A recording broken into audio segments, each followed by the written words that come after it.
MCU is back on the big screen, and what a way to come back.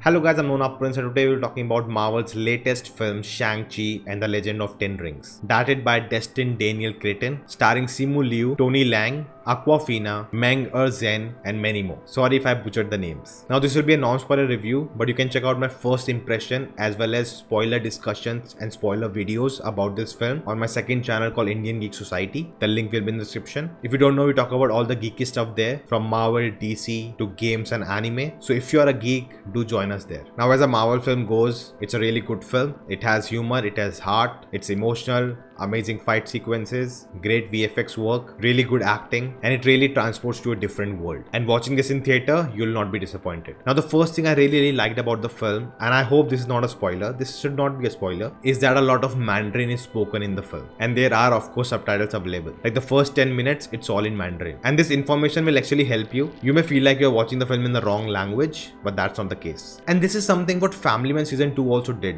because almost 40% of that show was in Tamil. And because the show was so popular, everyone would be forced to read the subtitles and get used to it. And even this film, because a Marvel film, everyone will watch it, even people who don't like to read subtitles, and they'll be forced to do it. And that's a really good thing. Also because this film is about Chinese people, about Chinese culture, so it was a fit to have Mandarin included. Now the next best thing was the action. It is exhilarating. Really loved it. Whatever kung fu scenes I've seen on YouTube, Jackie Chan, on that knowledge, the action was really good. All the punches and the kicks really felt, and it was choreographed and shot beautifully. In the trailer we saw that bus scene, which is one of my standout, as well as later in the film there's one more scene which I really loved. Now I want to talk about the pacing, because I think in the middle of the film I felt it was going on and off, but later it catches up. Now it is a Marvel film, but remember it is supposed to be a standalone film. It's about this character and his legacy and his journey, so don't expect big Avengers cameos in the movie. Don't go with that mindset, because if you go with those expectations you'll be disappointed. The screenplay flows really well. Throughout the film we keep going back to the flashbacks and coming back, which really adds this build up to the final act. I really like the chemistry between the actors. At a lot of places in the film it felt like an Indian movie. After watching the film you'll know what I'm talking about. There's this family drama going on which feels very relatable as an Indian, because the story is about our neighbors and the culture is very similar. I don't know how American would react to this film. It'll be interesting to see. Humor in the film is on point. It's hilarious. Some moments are just amazing. And if you're someone who's not a fan of Marvel, undercutting scenes with comedy, there's a lot of that in this film, so you'll not like it.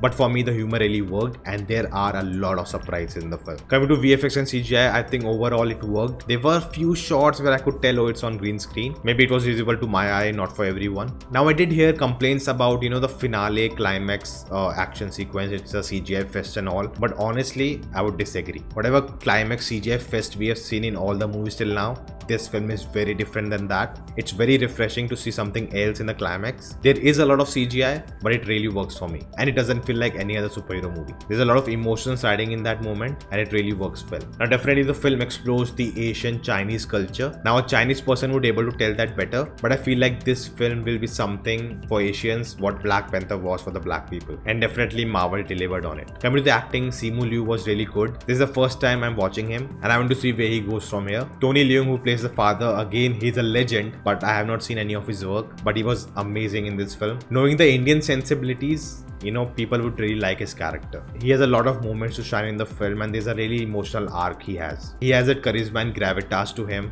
and he really did a great job. Now Zhu Xialing, I know I butchered that, Shang-Chi's sister, I'm sorry, played by Meng'er Zhang. Oh man, I'm sure I butchered it all, but she was really good. I loved her arc. I think for me in the movie, her arc was my favorite. Now coming to Awkwafina, she was outstanding. She stole the show. Every scene she is in, the limelight is on her, and she takes away from everyone. Honestly, she was like the most wonderful character in the film.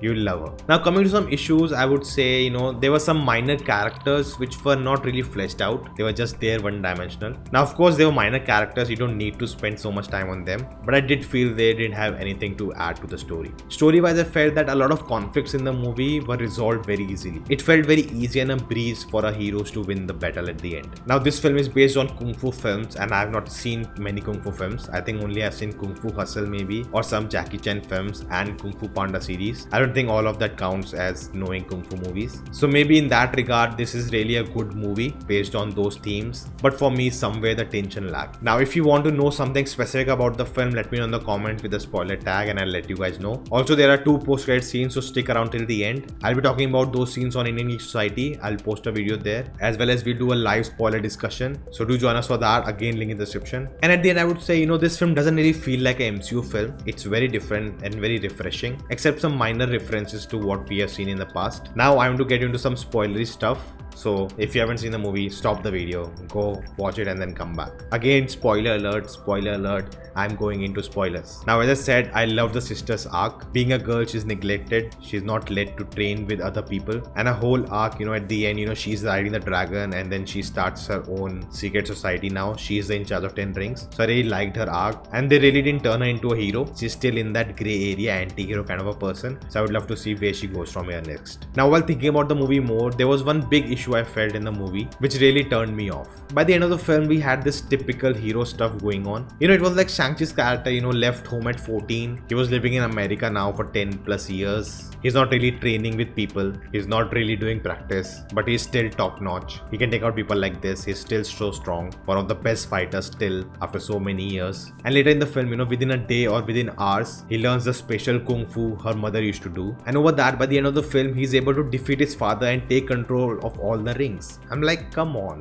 that's just too OP. And even Awkwafina's character, she is now a great archer. Come on. Could have found a better way to do it. Also, in the last battle, everything happening on the ground was really felt disjointed. I felt it could have been edited better. And there was this whole thing that the parents put so much pressure on their kids. You'll be really good and they'll be proud of you when you defeat them. And that's what really happened at the end. Like, his father is like centuries old. He's been a fighter, he's been a warrior throughout his life. And you were just 24, 25 and you just defeat him. That was too much. I wish they would have gone that Invincible route. If you haven't seen Invincible, spoiler alert. In Invincible last episode, how Omega Man beats the shit out of his son. Maybe that would have happened, and then you could have an emotional moment where he says, I tried my best, but please don't do it. And that would have been a great scene, and it would have made more sense. I wish Marvel had taken the hard choices, the bold moves. You already made Shang-Chi so powerful. What is next for this character then? At the start of the film, he's like a trained killer. He knows kung fu, but by the end, he's supposed to be the strongest person on earth now, within 2 hours. And it was just, too much. These things can be neglected. It's a superhero movie, but no. I want to be harsh. I want to nitpick because it's Marvel. They need to make hard and bold choices now. We are living in an era where we are getting superhero movies, shows every now and then. So the standard is really high and you have to deliver it. Man, the first post-credit scene was really interesting. The YouTube channel membership is live. You can check out different tiers and their perks. To know more, click on the join button. For latest updates, check out the community tab. So guys, that was the video. Thank you for watching. If you like it, hit the thumbs up button, share this video, let me know in the comments your thoughts. If you have subscribed yet, check out the videos.